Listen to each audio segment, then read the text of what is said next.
pre-meeting where maybe just walk me through these as he will, is the benefit of having a master plan for the district, something that we can show the community that this, we're not talking about tomorrow for this stuff, but we do need to have a plan that really prepares us for the next 5, 10, 15, 20 years. And there are so many unknowns when you're looking at timeframes like that. I think we have no idea how quickly land will be developed, for example, and how many students will come with that land. So the plan is to try and anticipate those eventualities as best as we can. And we've been generating a number of options, not necessarily because we think these are options that are ideal options, but because we believe these are options that need to be considered and evaluated as we work ourselves and the community to an ideal option.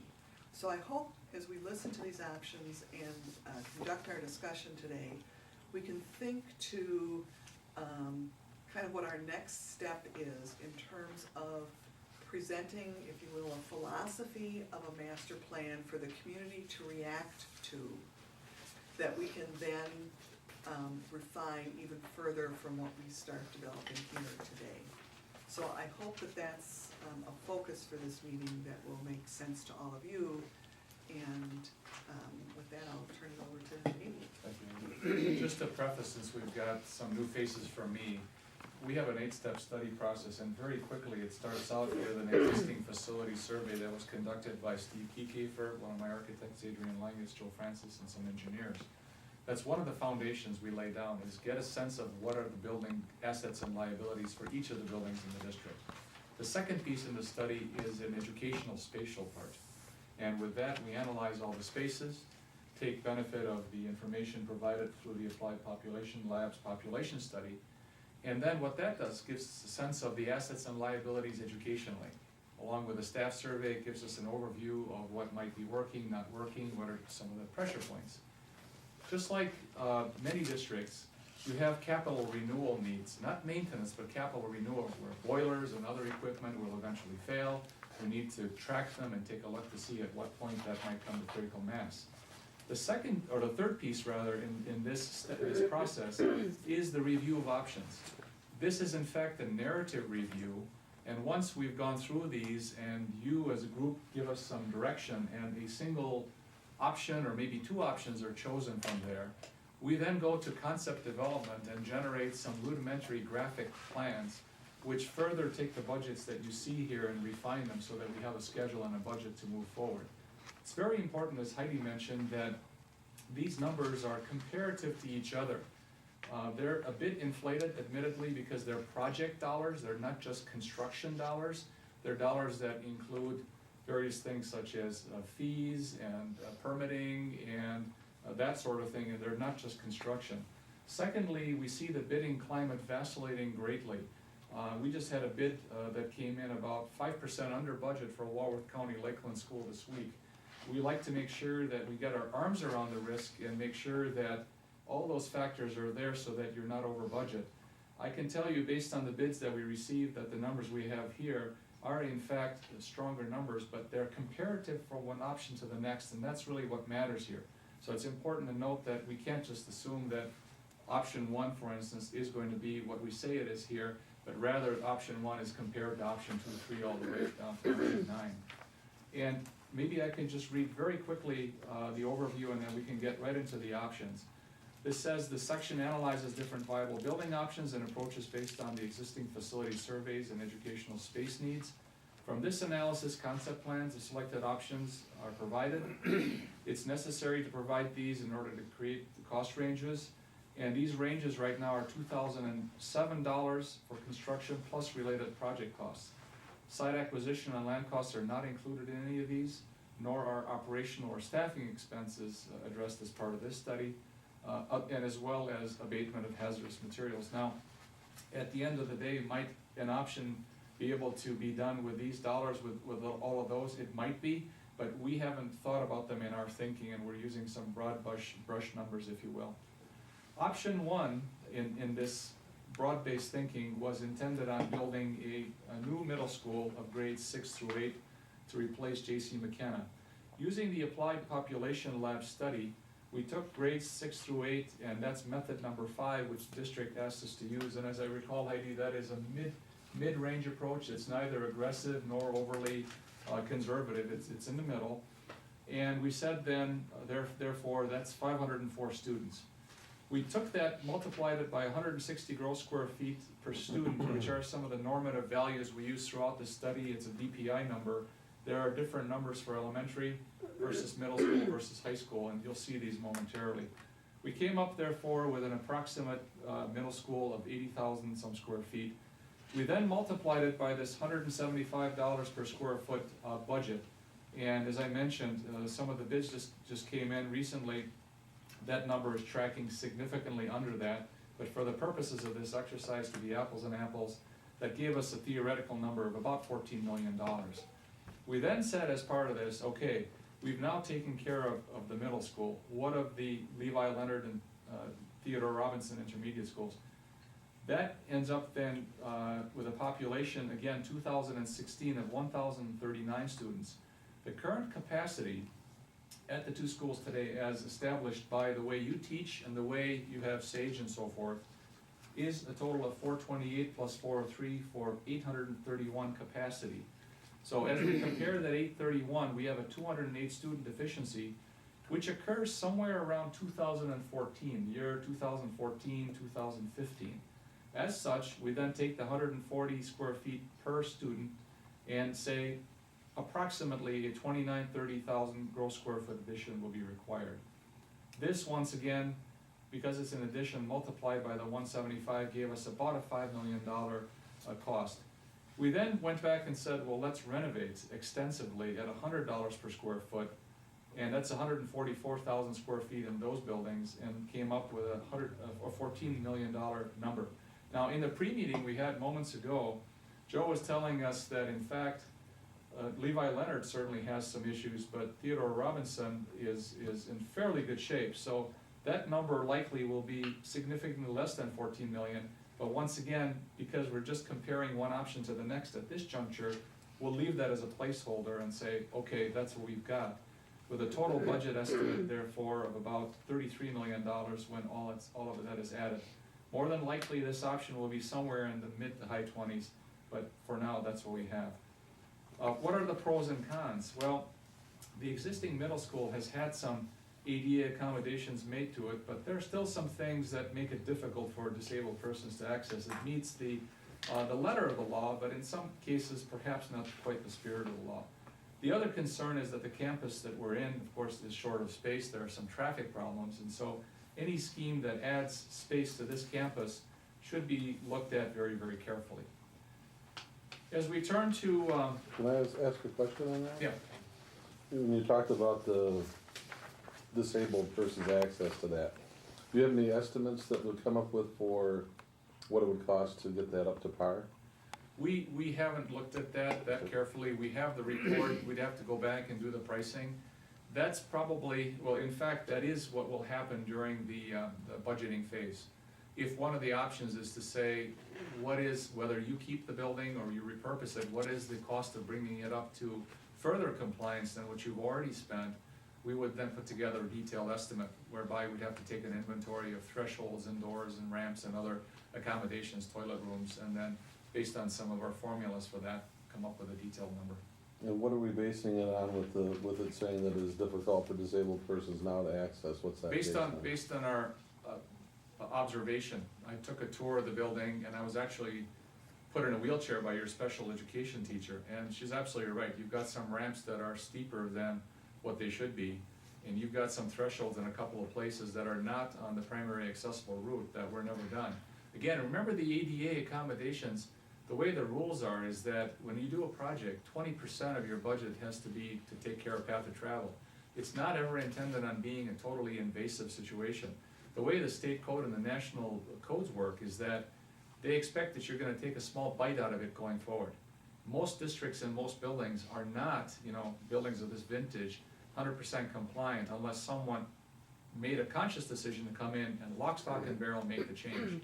The code requires that you do a little bit at a time, and most districts don't have the dollars to come in unless they do a referendum project and lock, stock, and barrel, change that out. And when you pull a permit, you're not required to go 100%, you're required to go 20%. So when the addition was put on the middle school here a few years ago, was there any updates done to the handicap accessibility? There were. I was not the architect on that, but from what I can see, updates were done.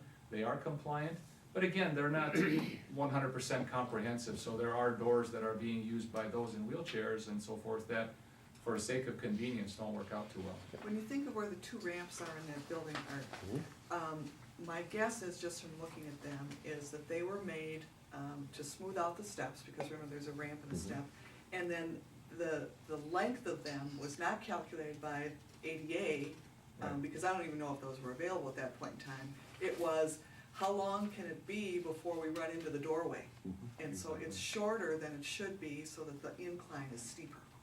And none of that was fixed in the last referendum. And that's two of the one by the sixth grade wing is like that too. Thank you.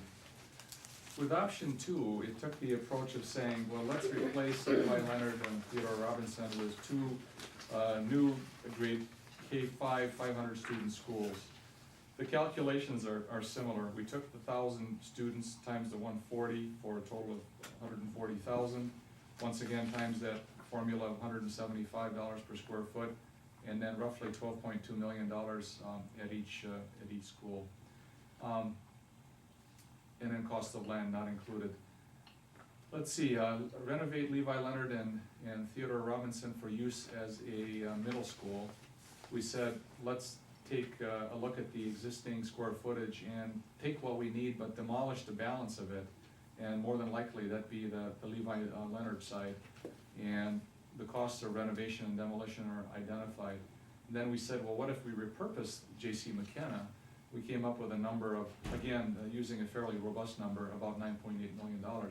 Then we said, all right, we've got a number that is $44 million, but while the community is gonna presumably pay for this, if this is the option, if this is the number, the total budget for the district is actually $34 million because of the McKenna piece not being part of the district obligation.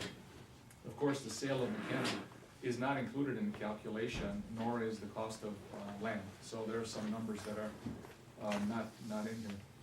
In the pro-con side, I just want to stop you there, and I think we should also make it clear that we're not assuming that we are gonna sell the middle school. I mean, that's Right. just, these would be the costs of doing something to the middle school, whether we sell it and somebody else does it, or we keep it and we do it. right, It's way too early to tell anything. exactly, these are just some placeholders and some options. Longevity of the plan is probably one of the positives. A good cross-section of constituents, there's virtually something for all. The cons are the expense of the project, and the middle school needs need to be determined, and so forth. Option 3 was an addition and renovation option, where it said, well, let's just renovate to Levi Leonard and Theodore Robinson. The calculations we used were from option 1, and just pulled them into this. The 19 million is an additive of 5 million plus the 14 million. The addition cost is the 5, the renovation cost is the 14 from previous calculations. The renovation, in addition to J.C. McKenna, understanding that there are some site considerations, you probably have to get a bit more land to make that happen. There's an 83 student deficiency. Once again, we're using 2016 numbers here, so it's important to note the time aspect of this, and identifying the gross square footage addition, and then the roughly $2 million with cost of land not included, and then the renovation of the existing, about $9 million, and then the total budget estimate, approximately $31 million for this option. Why we term this to be maybe less expensive but a short-term solution is because we saw some of the land issues as being a problem, because as population goes beyond 2016, we were very worried about the current site configurations in this particular approach.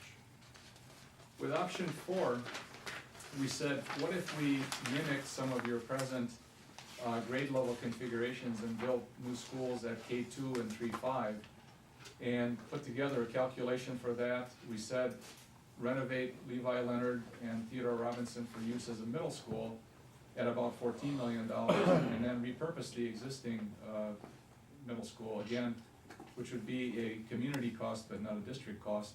Came up with a budget of $38 million for district, an additional $9.8 for community. what we were concerned about here is that it is a familiar configuration. And combining middle school and high school on the same site as you have it now, generally speaking, is positive. The con in our mind is that if you end up building a new K2, 3, 5 configuration, that it might be difficult with parents who have kids in the various schools, because right now it's fairly centralized. And if you take the grade level configuration and split it up, to us, the strength of it is the centralization. Decentralization creates some difficulty of transportation and parent pickups and what have you. Option 5 basically said do facilities needs primarily and build an elementary school to handle your population problem, which appears to manifest itself via the population study. The second piece, to build a new elementary school for 500, is 12.2 million from previous calculations. The renovation, again, arbitrarily, we took a number that formulaically we've used. It has to be ferreted down, working with Joe, at $60 per square foot gross construction cost, or project cost rather. In sum total, then came up with about a $29 million project and said it's a low-cost approach, but the middle school needs are not really being addressed, and district capacity becomes an issue.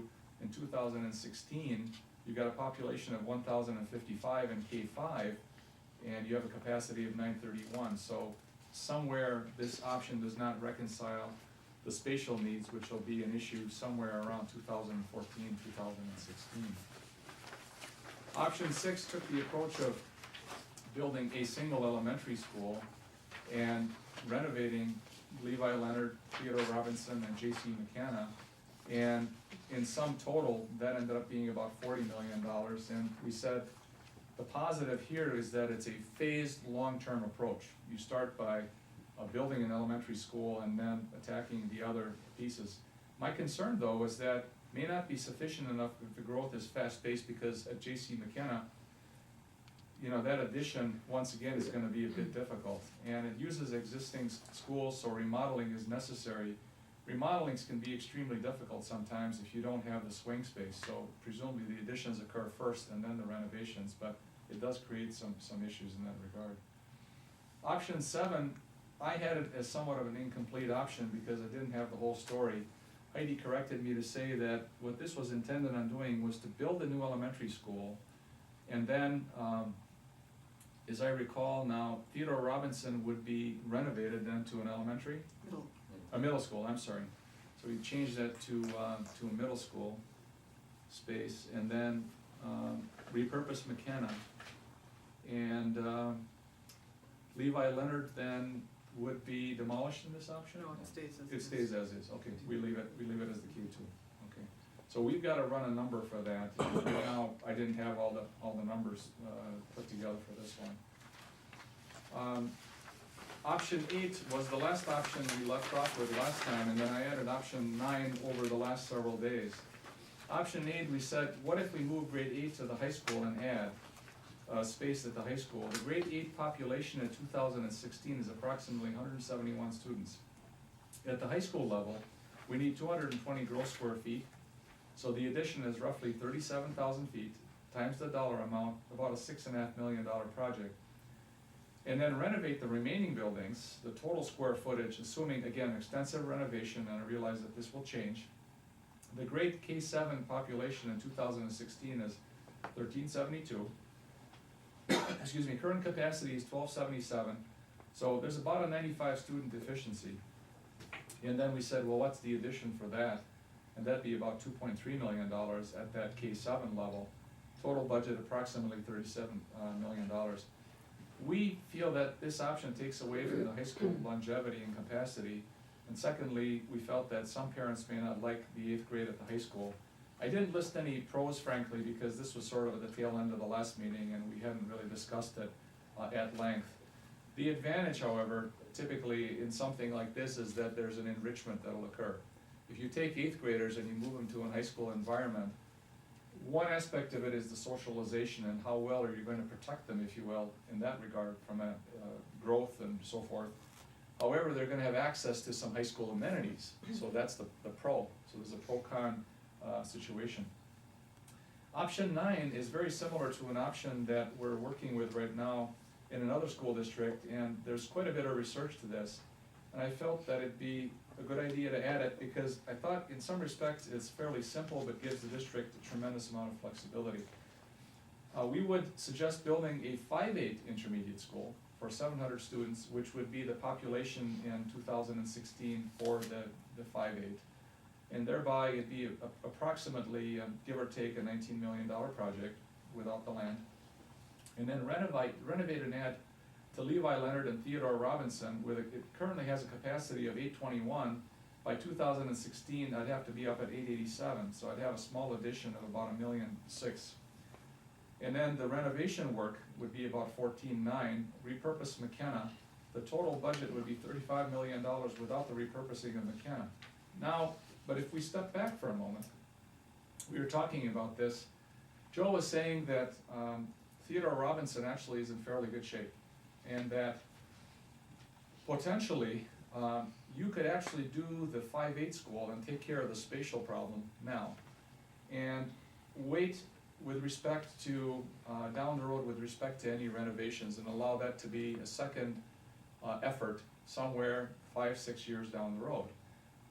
This particular program would be set to handle your population for the foreseeable future all the way to 2016.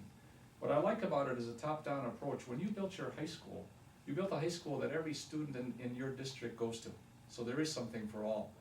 I felt that the same approach would be utilized by doing the 5/8, because virtually then every student in the district gets to use that school.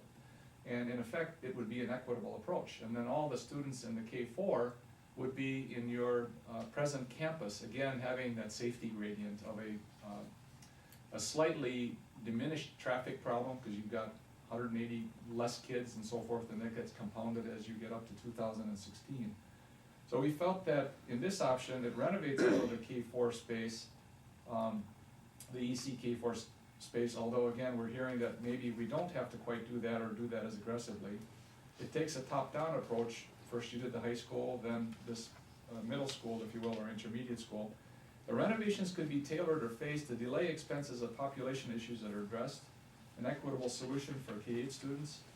The only con is that it doesn't build new space at this time for EC K4. At the tail end of our meeting, we were talking a little bit about another approach that might occur. If J.C. McKenna was retained by the district as a community space, in several years it could act as a swing space, whereby then you could take the students from Levi Leonard, the building that I understand is probably your worst physically, move the kids into J.C. McKenna for a short time, demolish that building, and then build a 2-story building, thereby diminishing some of the footprint problems you have on the site, unless you're able to buy land. So that'd be one way then to look at the long-term solution. When and if that happens, frankly, is really more of a 2016 proposition and beyond. So we felt, I was rather excited at option 9. I actually came up with it over the weekend in being frustrated with the first 8 options. And once again, I feel that with the dollars being sharpened, if you will, just by looking at the bids that just came in, the construction cost, just to give you a sense, for a 110,000 square foot building came in this past week, last week, at about $14 million. That's just raw construction dollars, without the project dollars or the contingency. So I'm very heartened by that. It means that this 19.6 that I have in here, theoretically, would be under $18 million. And again, without the cost of land, but if you tack the cost of land in there, the 19 some probably will handle that. And if you phase your work, it seems to have the greatest longevity, and that's what these options review are supposed to do. We're trying to get the most for the dollars with the least expenditure and the longest possible consideration, and that's why we're looking at the time value of when this growth occurs.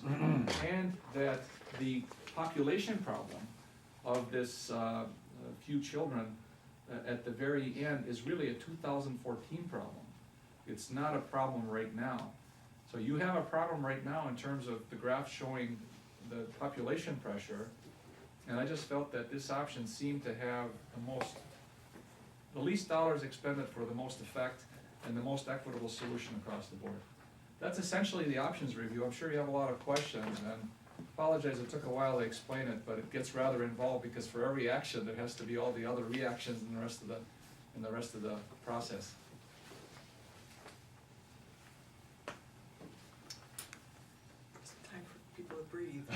Seventh inning, yeah. Questions, clarification you need?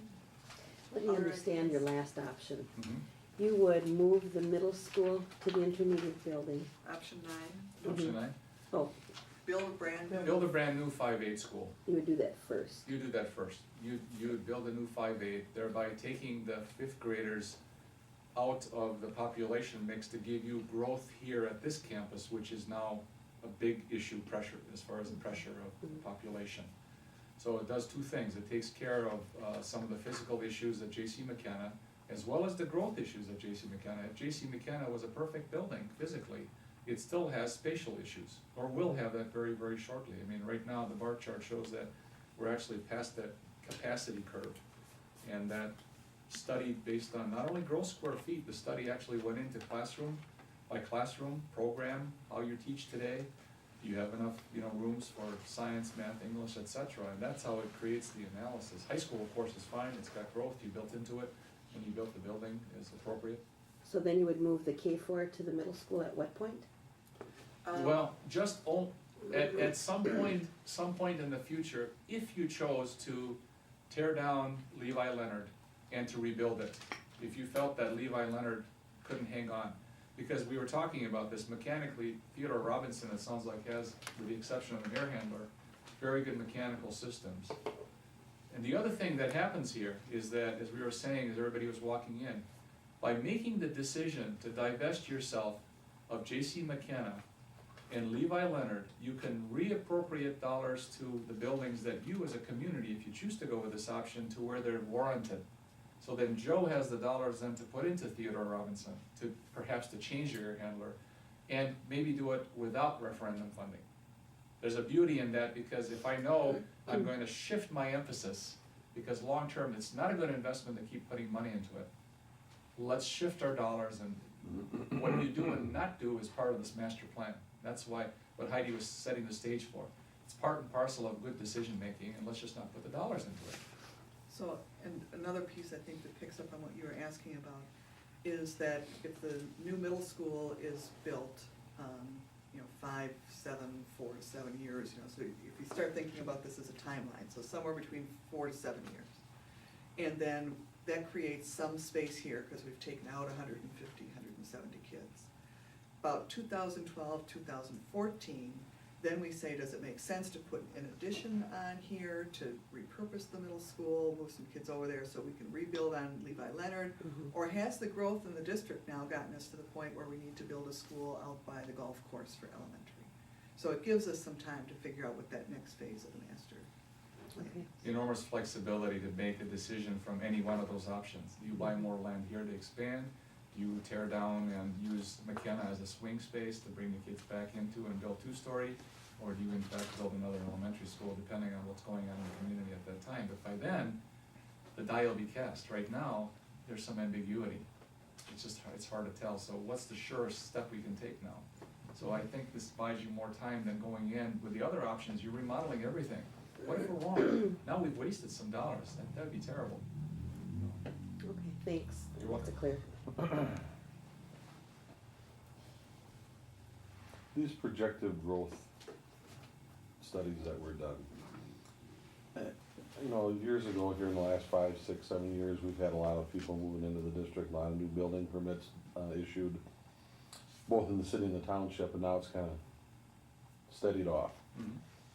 Has that been taken into consideration for this growth chart Yeah. that we've done? Can you explain to me what's been done with that? Or how that's arrived to? One of the things that makes me worried about this applied population study is I think it may be too conservative. Because what they did is they only looked at the developments that were on the books at the time that they put this together. And so anything that's been talked about in the last 6 months, so if you take a look at the town of Union, for example, and the subdivision talks that they're having there, further expansion out to the west here and to the north, none of that is figured in. Neither is North Prairie or a soybean crushing facility and the type of additional residential growth that increased potential industrial growth.